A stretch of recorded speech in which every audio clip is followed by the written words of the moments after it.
Modern in India, तो एक तो वो जॉइंटमैनशिप वहाँ से शुरू हुई, लेकिन जब सर्विस के चीफ बनते हैं तो हर एक सर्विस की अपनी अपनी रिक्वायरमेंट्स होती हैं, अपनी ऑब्जेक्टिव्स होते हैं, अपनी एम्बिशन होती है, अपनी अपनी योगदान होती है। तो there it is a problem, there not a problem but there it creates friction, it creates some kind of difficulties which were visible in some of the previous operations like Kargil was one for example.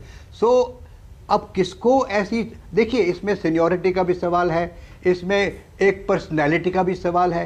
अब सरकार को ये देखना है कि कौन सा व्यक्ति है जो सबके साथ मिलके, सबको साथ लेके करेक्ट दिशा की तरफ ले जा सकता है, और इससे अब एक चेन रिएक्शन शुरू हो जाएगा, ब्यूरोक्रेसी को भी हैंडल कर सके, पॉलिटिकल पार्टी को भी हैंडल कर सके। जी, एक चेन रिएक्शन शुरू होगा, क्योंकि एक सीडीएस बनेंगे तो एक सेना अध्यक्ष भी बनेंगे, एक सेना अध्यक्ष बनेंगे तो किसी को आर्मी कमांडर भी बनाना होगा। तो एक पूरा चेन रिएक्शन सरकार को इस समय नजर में रखना होगा, जो बहुत तेजी से चलेगा। इस पर भी हम चर्चा करेंगे, लेकिन एक बार अगर हम जांच के मुद्दे पर फिर वापस आए तो air marshal Chopra, original equipment manufacturer Kazan, क्या ओईएम को भी बुलाना होगा इस जांच में हिस्सा लेने के लिए, ताकि पता चल सके क्या ये मैंडेटरी या आवश्यक हो जाएगा इस केस में? देखो गौरव, आपको याद होगा कि 2012 में मैं मिराज 2000 जहाज मेरा क्या इंजन फट गया था उड़ते उड़ते, और मुझको इजेक्ट करना पड़ा था, बेल आउट किया था जी। जब वो हमने कोर्ट ऑफ इंक्वायरी उसके बाद जब हुई तो उन्होंने रियलाइज किया कि जो इंजन है उसकी रिसेंटली इंडिया में ओवरऑल हुई थी, मगर जो ब्लेड्स इंजन के टरबाइन में लगे थे वो विदेश से आए थे, वो ओईएम से आए थे। तो ओईएम को इमीडिएटली इन्वॉल्व करना पड़ा, क्योंकि ये पता करना था कि इंजन कैसे फटा। तो इस तरह जरूर अक्सर कई एक्सीडेंट्स के अंदर ओईएम्स को इन्वॉल्व किया जाता है। ये जहाज हम बहुत साल से उड़ा रहे हैं, इंडिया में इसकी फैसिलिटीज हैं, ओवरऑल की फैसिलिटी है, मगर फिर भी अगर कोर्ट ऑफ इंक्वायरी को किसी स्टेज पे भी ऐसा लगेगा कि कुछ सवाल हमको ओईएम से चेक करने हैं। एक और एग्जांपल देता हूं, एक मिराज एक्सीडेंट हुआ था अपने एयरफोर्स डे में विंग कमांडर जो बख्शी का, उसके अंदर जो एफडीआर था वो एक फ्यूल टैंक के अंदर जाके फट गया था, जो एफडीआर फट गया था।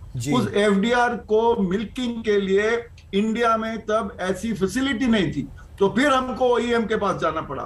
तो इस तरह जब कोर्ट ऑफ इंक्वायरी शुरू होगी, वो जब उनको लगेगा कि कोई टेक्निकल इश्यूज हैं, ओईएम को लाने की जरूरत है, तो ओईएम को बिल्कुल इन्वॉल्व किया जाएगा। देखिए, जब ऐसा एक्सीडेंट होता है ओईएम को भी फिक्र है, 60 कंट्रीज के अंदर ये जहाज उड़ रहा है, और अगर कोई लेसन हम टेक्निकल लेसन निकलता है इस कोर्ट ऑफ इंक्वायरी के अंदर इंडिया में, वो टेक्निकल लेसन बाकी सब कंट्रीज को हम सब शेयर करते हैं, ओईएम शेयर करेगा। हमारी बहुत कंट्रियों के साथ फ्लाइट सेफ्टी की अंडरस्टैंडिंग है, एमओयू साइन किए हुए हैं। तो ये जो सारी एक्सरसाइज है इंक्वायरी की, इसमें कोई हिडन नहीं होता, ये सबके भले के लिए। एक बोइंग का एक्सीडेंट हुआ 737 मैक्स का, सारे वर्ल्ड के बोइंग्स को उसने इफेक्ट किया। तो इस तरह ओईएम्स को बिल्कुल इन्वॉल्व किया जाएगा अगर ऐसी जरूरत होगी।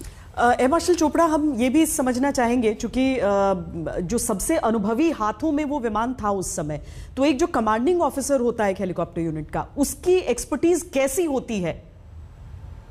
देखिए, जो कमांडिंग ऑफिसर्स बनने से पहले आप फ्लाइट कमांडर रहे होते हो, सीनियर पायलट रहे होते हो, उसके पहले आप जूनियर पायलट। जो प्रोग्रेशन है एक पायलट की ट्रेनिंग की फ्रॉम यंग डेज, एक बहुत सिस्टमैटिक प्रोसीजर है वर्ल्ड ओवर कि हम उसको कैसे तैयार करते हैं। पहले उसको फिट बनाते हैं सोलो फ्लाइट के लिए, फिर हम उसको तैयार करते हैं to be able to do operational flight, फिर हम उसको तैयार करते हैं फायरिंग कर सके, फिर हम उसको तैयार करते हैं कि वो 2 हेलीकॉप्टर का लीडर बन सके। ऐसे करते करते वो ऊपर जाता है, और फिर जब खूब सारे उसके फ्लाइंग आवर्स हो जाते हैं, एक्सपीरियंस हो जाता है, सीनियरिटी हो जाती है, एक्सपीरियंस आता है, फिर वो जाके फ्लाइट कमांडर बनता है, और जब तक वो सीओ बनता है। देखिए, रास्ते में उनकी जो इंस्ट्रूमेंट रेटिंग है, capability to fly in weather, वो इंप्रूव होती जाती है। ये सारे कमांडिंग ऑफिसर्स मास्टर ग्रीन है, फ्लाइट कमांडर्स भी मास्टर ग्रीन हो चुके होते हैं, यानी कि इतना एक्सपीरियंस है वो सीओ बनने से पहले कि अनडाउटेडली, और सीओ भी बाय सिलेक्शन है, सभी सीओ नहीं बनते हैं, 3, 4, 5